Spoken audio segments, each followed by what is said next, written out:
నమస్తే. ఇన్నాళ్ళు నన్ను సపోర్ట్ చేస్తూ, ఎంకరేజ్ చేస్తూ మీ ప్రేమని నాకు అందిస్తున్న ప్రతి ఒక్కరికి కృతజ్ఞతలు. అలాగే ఈ వీడియో కూడా ఖచ్చితంగా మీకు ఉపయోగపడుతుంది. లైక్, షేర్ అండ్ సబ్స్క్రైబ్ చేసి మీ సపోర్ట్‌ని నాకు అందించండి. అలాగే ఈ వీడియో పట్ల మీకున్న అభిప్రాయాన్ని కామెంట్ సెక్షన్‌లో కామెంట్ చేసి తెలియజేయండి. ఇప్పుడు వీడియోని చూద్దాం. నమస్తే, వెల్కమ్ టు అవర్ ఛానల్. నేను పద్మిని. ప్రస్తుతంతో పాటు ప్రముఖ ఆధ్యాత్మికవేత్త, వాస్తు జ్యోతిష పండితులు, లలిత ఉపాసకులు, వాస్తు జ్యోతిష శిక్షణ నిపుణులు బ్రహ్మశ్రీ నానాజీ పట్నాయక్ గారు మనతో పాటు ఉన్నారు. మాట్లాడతాం సార్. నమస్తే సార్. శ్రీమాత్రే నమః. సార్, జూన్ 17వ తారీఖు వేదమాత గాయత్రి జయంతిగా జరుపుకునేటటువంటి రోజు. గాయత్రీ దేవి నామం పలకటం కూడా ఖచ్చితంగా సుకృతంగా చెప్పుకోవచ్చు సార్. మరి గాయత్రి జయంతిని ఎలా చేసుకోవచ్చు? ప్రతి ఒక్కరు అమ్మవారి అనుగ్రహం ఉంటే ప్రతి బిడ్డ కూడా అపారమైనటువంటి జ్ఞానాన్ని ఖచ్చితంగా సంపాదించుకుంటారు. మరి ఎలా సార్, ఎలా అమ్మవారి కృపకి మనం పాత్రలు అవ్వచ్చు? గాయత్రి అంటే సూర్య కిరణాలను గాయత్రి అంటారు. సూర్యుడి నుంచి వచ్చే కిరణం ఈజ్ గాయత్రి, వెలుగు. యాక్చువల్గా మనం గాయత్రి చేసుకునేటప్పుడు ఏమిటంటే ప్రచోదయాత్, నా యొక్క బుద్ధిని ప్రచోదితం చెయ్యు అని అమ్మవారిని అడగడం గాయత్రీదేవి అంటే. ఇది కేవలం మీరు ఈ మంత్రం చదివినప్పుడే మీకు గాయత్రి మీకు వస్తుంది అనుకుంటే తప్పు. అసలు ఫస్ట్ మీరు ఎప్పుడైనా ఆలోచిస్తున్నారు అనుకోండి, మీ ఆలోచిస్తున్నారు అద్భుతంగా అంటున్నారు అంటే అద్భుతమైన ఒక ఐడియా వచ్చింది, ఒక ఆలోచన చేస్తూ అక్కడ గాయత్రి అమ్మవారు ఉన్నందుకే వచ్చింది. ఉపాసన ఉన్నా లేకపోయినా అది పూర్వజన్మలో చేసిన ఉపాసన. ఒక వ్యక్తి అద్భుతమైన స్పాంటేనియస్నెస్ ఉందనుకోండి, అది గాయత్రి అమ్మవారికి అనుగ్రహం ఉన్నందుకే వచ్చింది అక్కడ. అద్భుతం. అంటే ఇక్కడ రెండు విషయాలు. ఒకటి గాయత్రి రెగ్యులర్ గా చేయడం. ఏం చెప్తారు? త్రికాల సంధ్యావందనం కనుక చేస్తే ఏ పూట పాపం ఆ పూటలో పోతుంది అంటారు. సంధ్యావందనంలో ప్రచోదయాత్ అంటే నేను ఈ ఏదైతే ఆ మంత్రం ఉందో అది చేయడం వల్ల ఏమిటి అంటే ఎప్పుడు నేను అలర్ట్ గా ఉంటాను. అలర్ట్ గా ఉండేవి తప్పు చేయడానికి ఛాన్సెస్ తక్కువగా ఉంటాయి, తప్పిదం జరగడానికి ఛాన్సెస్ తక్కువగా ఉంటాయి.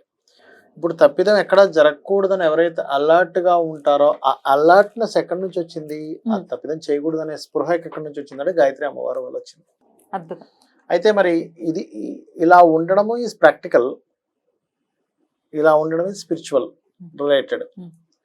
మరి ఇక్కడ ఏంటంటే ఫస్ట్ ఆఫ్ ఆల్ రోజు ఎవరైతే చేస్తారో శాస్త్రంలో చెప్పినట్టుగా నిజంగానే ఏ పూట పాపం ఆ పూట పోతుంది. ఇక్కడ చాలా మంది నేను చెప్పినప్పుడు చాలా మంది ఏమన్నారంటే, ఏమండి మరి ఏ పూట పాపం ఆ పూట పోతుంది కదా, మనం నెక్స్ట్ డే మళ్ళీ ఫ్రెష్ గా పాపాలు చేసుకోవచ్చా?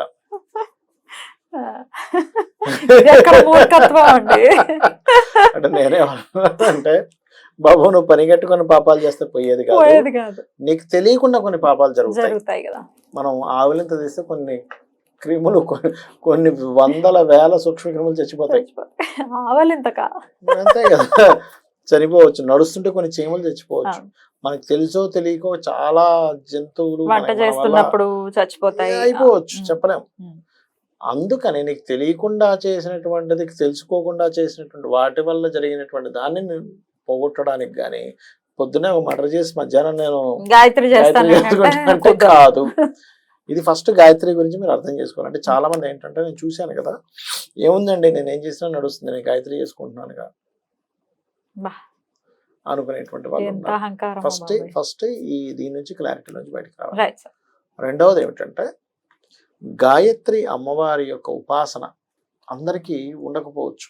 అందరికీ ఆ సంస్కారం ఉండదు కదా, ఉపనయన సంస్కారం ఉండదు. అలాంటప్పుడు శాస్త్రంలో చెప్పినటువంటిది ఏమిటి అంటే సూర్య భగవాను చూస్తూ గుప్పెడు నీళ్ళు తీసుకుని ఇలా వదిలితే అదే గాయత్రి. గాయత్రి ఉపాసన చేస్తున్నట్టేనా?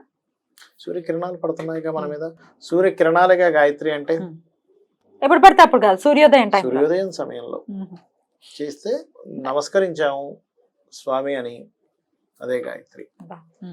మీకు లేదు కదా అని భయపడాల్సిన పని లేదు. శాస్త్రం ఏం చెప్తుందంటే మీకు ఉపాసన ఉంది, ఖచ్చితంగా చేయాలి.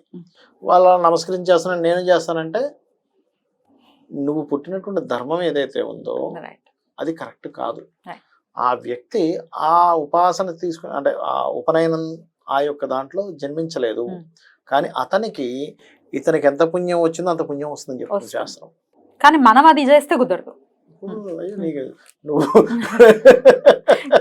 కుదరదు. ఎందుకు కుదురుతుంది? మీకు ఒక కారు ఉందండి, మీ కారు 8 నుంచి 10 కిలోమీటర్లు ఇస్తుంది. దాని తగ్గ నువ్వు పెట్రోల్ వేయాలిగా.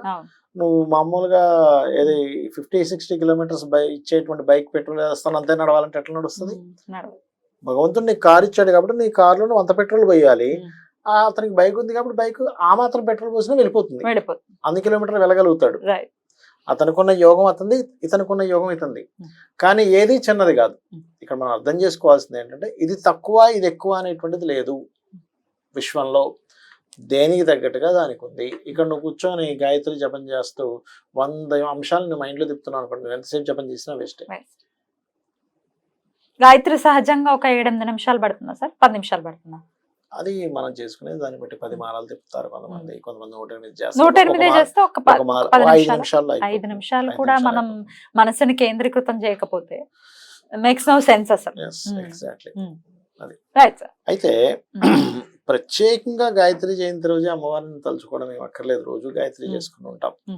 అయితే ప్రత్యేకంగా ఒక రోజు అనేటువంటిది ఉంటుంది కాబట్టి లలితా సహస్రనామాలకి మనకి ఒక పండగ ఎలా ఉంటుందో ఆ పండగగా జరుపుకోవాలి అని అనుకుంటే ఎక్కువ మంది గాయత్రి జపం చేసే వారికి భోజనం పెట్టడం కానీ, ముఖ్యంగా పురోహితులకి భోజనం పెట్టడం కానీ, మనకి గాయత్రి జపం చేసేటువంటి వాటిలో ఫలితాల్లో రకరకాలు చెప్పారు. గోసేవ ఈజ్ ఈక్వల్ టు గాయత్రి జపం. ఎందుకంటే గోవుల్ని కిరణాలని గోవులతో పోలుస్తారు. గోసేవ ఈజ్ ఈక్వల్ టు గాయత్రి జపమే. ఓకే, అలాగే నువ్వు స్పృహతో, అంటే నేనేమంటానంటే గాయత్రి జపంలో మనం ప్రచోదయాత్ అంటున్నాం కదా, ఎప్పుడు positive thinking is also Gayatri అనిపిస్తుంటుంది నాకు. నెగటివ్ థింకింగ్ కాదు. మీరు గాయత్రి చేసి నెగటివ్ థింకింగ్ చేస్తున్నారు కొంతమంది, నేను చూస్తుంటానండి. రెగ్యులర్గా గాయత్రి చేస్తారు, 2 సార్లు ఉదయం సాయంత్రం చేసేవాళ్ళు, మధ్యాహ్నం చేసేవారు కూడా ఉంటారు. కానీ వాళ్ళు పాజిటివ్ థింకింగ్ చేయరు. కానీ ఒక విషయం చెప్తాను చూడండి, ఎవరైనా సరే నిత్యము గనక గాయత్రి చేయగలిగితే వాళ్ళకి ఎట్లా ఉంటుందంటే, ఎంత పెద్ద నేను కొంతమంది జాతకాలు చూశాను, నిత్య గాయత్రి చేస్తారు, వాళ్ళకి ఏ మహాదశ మారినా ఎంత ఘోరమైనటువంటి గ్రహస్థితి వచ్చినా సరే వాళ్ళకి ఏమి ఎక్కడ ఇబ్బంది ఉండదు. గాయత్రి ఎంత పవర్ఫుల్, అంత పవర్ఫుల్. అంటే ఇది ప్రమాదం రాబోతుంది ఇటు నుంచి అని అనుకోగానే వాళ్ళ బుద్ధి ఎందుకో అటు ఎందుకు వెళ్ళాలి, నీకు వెళ్ళిపోతాను. అంటే మీ మైండ్ ని, మీ ఆలోచనని కంప్లీట్ గా తిప్పుతుంది గాయత్రి. రక్షణ కవచం సార్. ఇంకొక ఆలోచనలో ఉంటుందమ్మా, అద్భుతం ఉంటుంది. అందుకే చెయ్యాలి. సో గాయత్రి సంధ్యావందనమే కాదు, ఇలా అర్ఘ్యం ఇస్తూ కూడా గాయత్రి ఉపాసనలోనే ఉండొచ్చు, హ్యాపీగా ఉండొచ్చు. అయితే మనం సర్వసాధారణంగా వింటూ ఉన్నాం, ఈ మధ్య తగ్గిందేమో తెలియదు కానీ కాలర్ ట్యూన్స్ లో పెట్టుకోవటం గాయత్రి మంత్రాన్ని అసలు బయట, అసలు నేను ఇప్పుడు మంత్రం కూడా బయటకు అనట్లేదు, అనకూడదు, అనకూడదు, అలా వినకూడదు. కాలింగ్ బెల్స్ లో పెట్టుకోవడము, ఫోన్ రింగ్ టోన్స్ లో పెట్టుకోవడము చేయకూడదు. ఎందుకంటే కొన్ని స్ట్రక్చర్ ఏదైతే ఉందో, గాయత్రి మంత్రం యొక్క స్ట్రక్చర్ ఏదైతే ఉందో దాన్ని కొంత ఉపాసనగా తీసుకొని దాన్ని కూర్చొని, ఇంకోటి ఏంటి, మనం ఇట్లా మాల తిప్పుతారు సార్, దాన్ని కూడా దాచుకుంటారు లోపల, కనబడినివ్వరు బయటికి. అది ఇలా సినిమాలో చూపించినట్టు చెప్పారు. కొంతమంది మాల లేని వాళ్ళు ఇలా చేస్తారు, దీంతో మొదలు పెడతారు, ఇలా మొదలుపెట్టి ఇట్లా కంప్లీట్ చేస్తారు. ఇది కూడా కనబడినివ్వరు, లోపల పెట్టుకొని దాచుకొని చేస్తారు. ఎందుకంటే బహిర్గతంగా ప్రకటించినప్పుడు దాని యొక్క ఎనర్జీ తగ్గిపోతుంది. కాబట్టి ఇంకోటి, ఎవరైనా శ్వాసతో గనక గాయత్రి చేయగలిగితే తొందరగా ఫలితం వస్తుంది. అంటే శ్వాస మీద ధ్యాస పెట్టి, ఇప్పుడు మంత్రం అనుకున్నాం, తీసుకుంటున్నాం, మళ్ళీ వదులుతున్నప్పుడు ఒకసారి, తీసుకుంటున్నప్పుడు ఒకసారి కూడా చేస్తారు. ప్రాణాయామంతో చేస్తారు, ఎట్లాగో మీకు తెలుసు. శ్వాసతో కలిపి కనుక గాయత్రి చేయగలిగే లేదు. సంధ్యావందనమే కాదు, అర్ఘ్యం ఇస్తూ కూడా అమ్మవారిని సేవించాలి ఖచ్చితంగా అని చెప్తూ ఉన్నారు. చాలా బ్యూటిఫుల్ గా ఎక్స్ప్లెయిన్ చేశారు. Thank you so very much sir. నమస్తే. శ్రీమాత్రే నమః.